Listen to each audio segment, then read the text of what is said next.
You lost focus. You was on Twitter. You was Googling. You was ticking and talking while the word was coming forth in. You wasn't watching. You wasn't paying attention. That's how hurt people can come to church and leave church hurt because you wasn't paying attention. And all you were supposed to do is come to church, sit, and be prayerful watching. All right. I'm going to hurry along. Watch. All right. And he said, watch and pray that you enter not into temptation. So what Jesus said, you got to watch and do what? Pray that you enter not into temptation. What is temptation? Temptation. Temptation. Anything that lures you away from God. I like it. I'll take it. Anything that's going to pull you away from God. How many of y'all ever been pulled away from God? Pull away. How many of y'all have made up your mind, I refuse to let the devil pull me away anymore? Because you know, after a while, you get tired of getting pulled away. You'll get tired of that. Pull away. All right. Watch and pray that ye enter not into temptation. Here it is. The spirit indeed is what?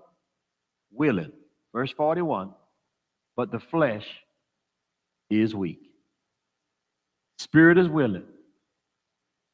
That's why I tell people. I shared with somebody last night. That lady who had the funeral here. I said, listen, it's okay for you to be human. I don't know why people think it's not human nature for us to experience and feel life. Life is what it is, and it can be painful. Life can hurt. Y'all don't believe that? Life can hurt. It hurt when loved ones leave us. It hurt when people tell you they love you and you find out they were the ones that was really destroying you. It hurt when you find the truth out that the people that was helping you to look were the ones that really was messing you over. I'll never forget. I had an uncle that got killed back in 1981. Never forget it. Got shot and killed in a cooler. Left him in a cooler in a package shop. Never forget it. Never forget it. Kill him, threw him in the freezer, and left him there. 27 years old. Left him there. Not only did he shoot and kill him, but he came to the house and visited with the family. He sat with the family, ate with the family, and told us he would help us find who the killer was. Isn't that something? Not only that, but he came to the funeral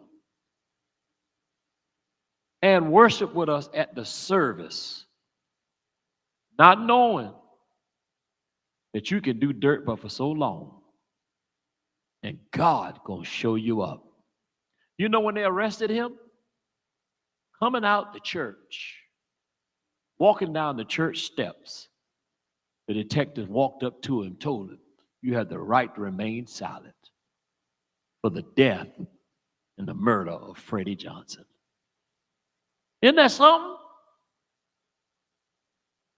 The people you think. That's what I'm telling y'all right now. You better watch. You better pray and ask God to show you people. Y'all, I'm telling y'all, because everybody that walk around talking about they love you and care about you and got your back and I got you and I'm looking out for you. For me, at this point in my life, Mother Cooper, you got to give me more than just words. Words means absolutely nothing to me now because people are liars. Excuse me, Mother Johnson. I apologize, y'all, Mother. People are liars. Church people are liars. So I'm now learning I got to watch and pray. Got to watch. That's what it says here. That you enter not into temptation. Because the thing you see, if you don't watch and pray, that's the thing you can very well become. The people that you joke and laugh and tease, Janaya, you could very well become that person. Look at that girl. Look how she look. Something wrong with her. She looks stupid and crazy. Mine. That'll never happen to me. No, it may not happen to you. But one day you may end up having a child. Question is, how you gonna feel when somebody look at your child? Because ain't none of us exempt. Because we think that this could never happen to me because I'm a perfect child. I'm a perfect person.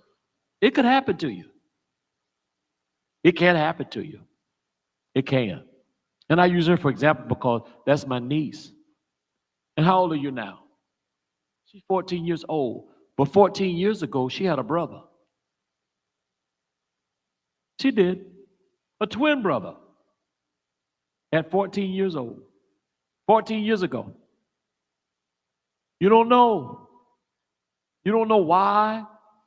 You don't know why God allowed things to happen the way it do. You don't know how that impacted her mom. You don't know how that impacted Danae. You don't know how she felt. Child, what's wrong with her?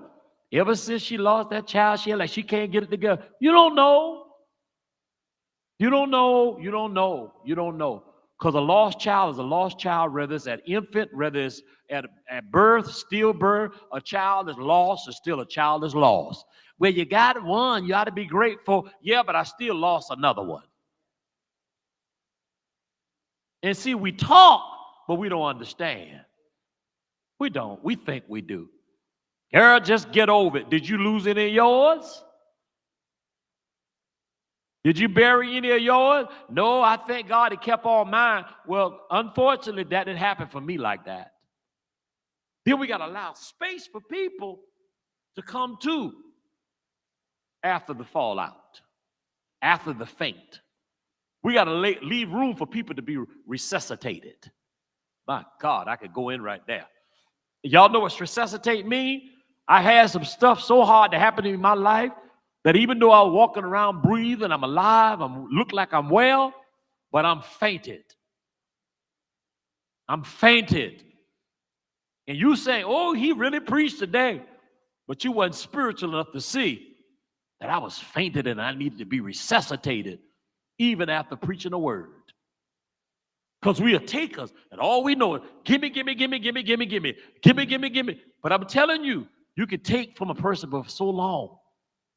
And they now have to have enough sense to say, you know what? I refuse to let you keep taking from me. So Jesus goes away. All right, let me help you read this. The flesh is weak. What's wrong with the flesh? It's weak. Is that an excuse? Or is that an acknowledgement? It's an acknowledgement that I recognize that I'm flesh and my flesh do get weak. What does that mean? That if I don't protect myself, I don't operate in the spirit, my flesh will take control of me. That's why people can curse people out and have no effect at all. Because in that moment, guess what happens? Your flesh is kicked in. All right? So Paul says I got to do what? I got to pray daily to bring my flesh under subjection. So the things I would do, I wouldn't do. Am I helping anybody? I'm telling y'all, you got to work on yourself. You got to work on yourself. You got to work on yourself. All right. Let me hear it a little because Martin, verse 42, he went away again the second time. And y'all ever give somebody a second chance? Look what happened the second chance, Mother Cooper. And prayed, saying, oh, my Father, if this cup may not pass away from me, except I drink it, thy will be done. He was still dealing with the prayer ain't changed. Same prayer. And he came and found them asleep again. For their eyes were heavy. Wonder who did that to them. Y'all see how the enemy can bring a spirit of sleep on you?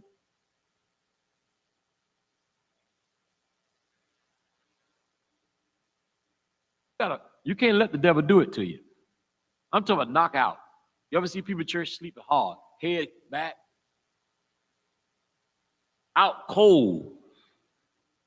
I'm talking about sleeping, some snoring in service.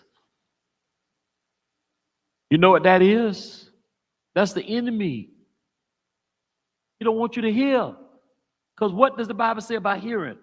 Faith comes by what? Hearing. If I don't let you hear, your faith is going to be weakened. So what I do is I put you to sleep. Why y'all think at night when you're trying to read, what happened to you? Enemy bring a spirit of sleep on you. Or you've been up all night. So you say, let me just read the word. Child, you got so sleepy so fast, because he don't want you to have the word. Because he know if you ever get the word in you, what's going to happen? You got something to fight with. All right? So he goes away. And he came and found them asleep again, for their eyes were heavy. And he left them and went away again. All right? And prayed, here it is, the third time, saying the same words. He ain't changed the prayer. Then cometh he to the disciples and said unto them, you know what? Y'all just sleep on. Because y'all ain't going to do right. Bishop, you can't act like that. All right, let's read the text here. Jesus came to them and he said, sleep on. You know what tone that was when Jesus did that in? Listen. You know what? Forget y'all. Because what y'all told me, all right, watch this here. All right. Look at verse 34.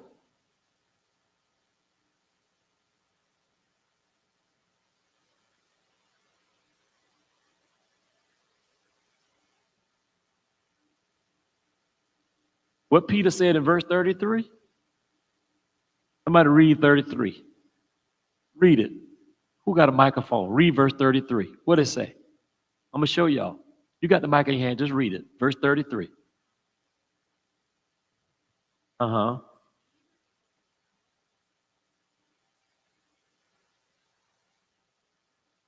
All right.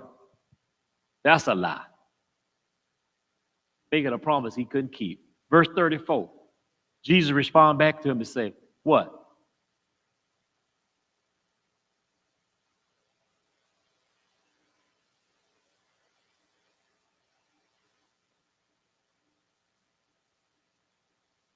Didn't Jesus tell it? He already know you. They're like, Jesus know you. I know y'all. Bishop, if you'd have called me, I would have come. That's a lie. I would have done it, Bishop. Some people are truthful, but the majority of y'all be telling a lie. Because you know I ain't going to call you. That's why you say it. He don't call me no way, so I'll just say it so it can sound good. But that's what Jesus, he knew the people that was around him. The Bible said, know them that labor among you.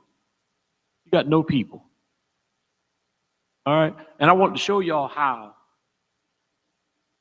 If you read this Bible, it'll show you how people literally lied to Jesus. But that's what he did. And how many times did we see they were sleeping? 3 different times. And Jesus finally said, you know what? Y'all gonna want to get your rest. And later on when you read here, guess what happened? The last verse said here, and I'm done. He said, verse 45, then cometh he, his disciples, and said unto him, sleep on now, and take your rest. Behold, the hour is at hand, and the Son of Man is betrayed into the hands of the sinners. So guess what? Rise, let us be going. Behold, he is at hand that doeth betray me. So what he was saying was, you know how they took Jesus away? They came in while they were sleeping. This is what happened.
Why you pray like you pray?